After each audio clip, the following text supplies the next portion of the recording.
रानी पंड्या अवस्था बहुत खराब। देखंतु ए वीडियो किपरि देखा जाउछन्ति से निकटरे से एमितिका वीडियो पोस्ट करछन्ति। तांकर कोन होइछि से बाबदरे किछि सूचना देनाथि।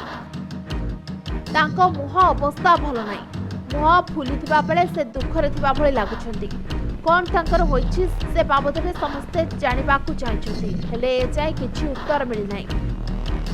निकटरे सहदेव को एकादश भोजी से करथिले। सफाई कर्मचारी संघ सभापति सहदेव नायक को हत्या पर तांको परिवार को समवेदना देथिले।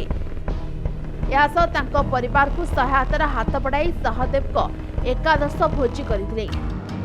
रानी पंडा को एभली काम पई तांको बहु लोक प्रशंसा करथिले।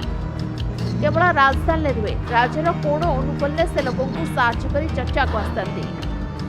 तेबे यापरे रानी को अवस्था हठात एमिति कहीं है से बाबद में कहीं किसी जानी ना। रानी पंडा सारा राज्य में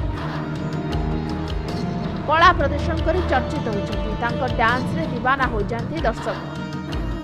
सेपरि तांको एक्टिंग मध्य समस्त मन हो। गत वर्ष होता रानी पंडा को खंडगिरी मना नाटक समस्त मन को बेस छुईला। एथिरे रानी पंडा अति चमत्कार अभिनय कर दर्शकों मन किनिथिले। केवल एक्टिंग नुहे, अनेक सामाजिक काम कर से चर्चा रही था। तेरे तांकर एभली अवस्थार प्रकृत सत्य जानिबा समस्ते चाहते। तेबे रानी निजे घटनार प्रकृत कथा कहतु बोली फैंस माने चाहते। ब्यूरो रिपोर्ट, समय लाइव।